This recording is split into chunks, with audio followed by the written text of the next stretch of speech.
सभी साथियों को नमस्कार, सुस्वागतम, वेलकम आप सभी साथियों का आपके अपने YouTube चैनल पर।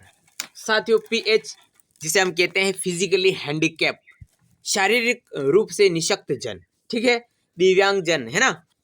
और जनगणना मतलब दिव्यांग जन और जनगणना मतलब दोनों का कंपैरिजन, ठीक है।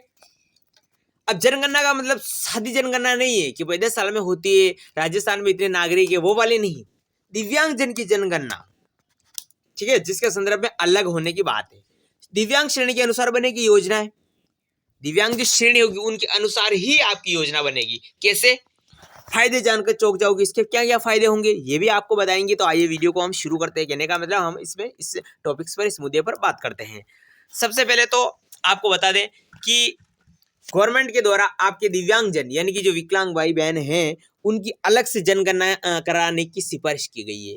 अलग से जनगणना कराने का मतलब गांव में कितने लोग रहते हैं ये हो चुकी है। कहने का मतलब जो जनगणना होती है ना, आपके पॉपुलेशन जनगणना 2011 की जनगणना हुई थी, है ना, वो तो आपको पता है, ठीक है ना। तो 88548 जो भी लोग हैं राजस्थान में थे, उसके अनुसार ग्रामीण जनसंख्या कितनी रहती है? 74% रहती है साहब, है ना। बाकी कितनी रहती है?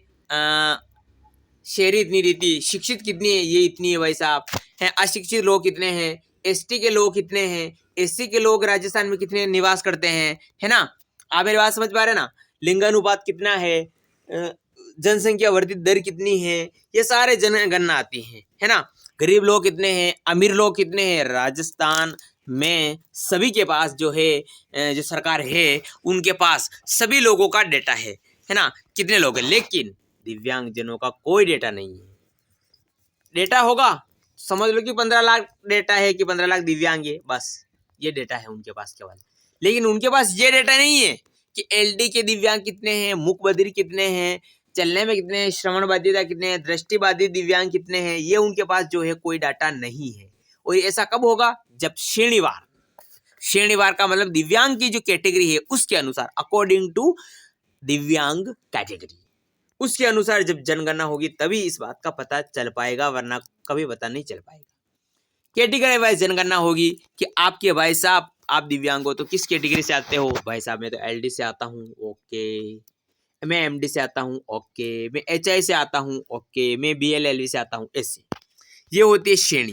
दिव्यांग श्रेणी के अनुसार आपकी जो है जनगणना होगी, कैटेगरी के अनुसार कि कितने लोग कितने राजस्थान में निवास करते हैं। मेरी बात को आप अच्छी तरह से समझ चुके होंगे। अब आती है दिव्यांग श्रेणी के अनुसार बनेगी योजनाएं। बिल्कुल साफ।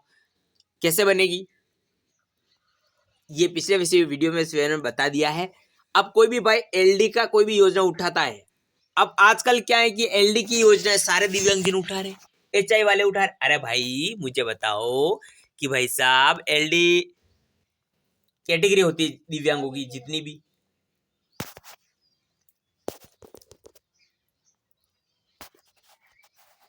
कि भाई जो स्कूटी होती है दिव्यांग स्कूटी की, अगर मैं बात करूं ईमानदारी से बताना, स्कूटी किसके लिए होती है?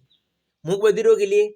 मैं ऐसे नहीं बोल रहा, आप क्यों ले रहे हो, ऐसे नहीं बोल रहा, मैं बिल्कुल नहीं बोल रहा अगर कोई ऐसा भाई है तो। लेकिन सच्ची में किसके लिए? निश्चित जन के लिए ही तो ना भाई, जो चल नहीं सकते उसके लिए स्कूटी है ना।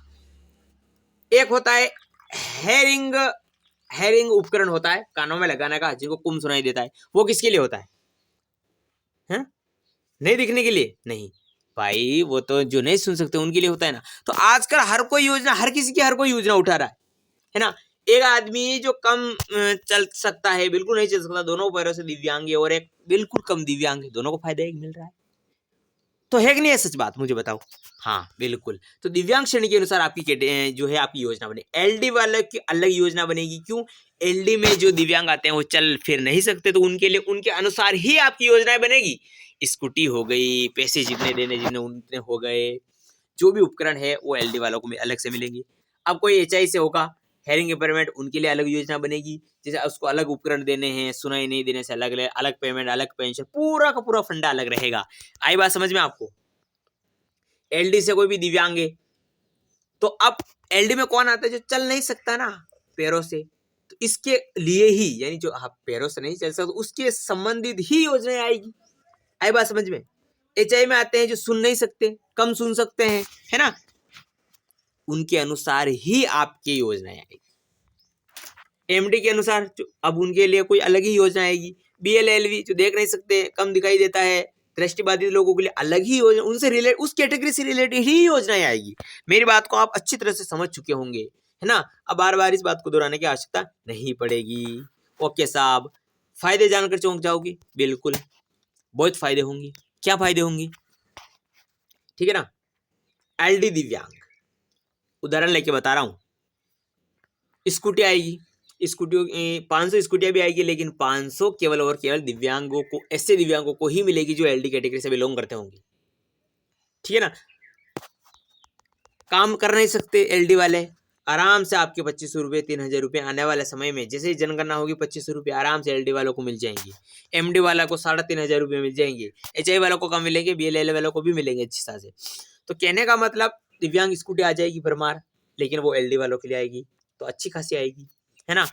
इसके अनुसार आपकी जो भी वैकेंसी बनेगी, ठीक है ना, वैकेंसी आएगी तो उसमें जो रिजर्वेशन होगा वो अलग ही फंडे का होगा, अलग ही होगा, अभी भी अलग ही एलडी कैटेगरी का, लेकिन वो कुछ अलग ही। और इसमें जो होगा अलग अलग कैटेगरिया होगी, एलडी कैटेगरी में भी अलग अलग कैटेगरिया बना दी जाएगी, जैसे बहुत लेग, वन आर्म, बहुत आर्म, इस टाइप से आपकी कैटेगरिया बन जाएगी।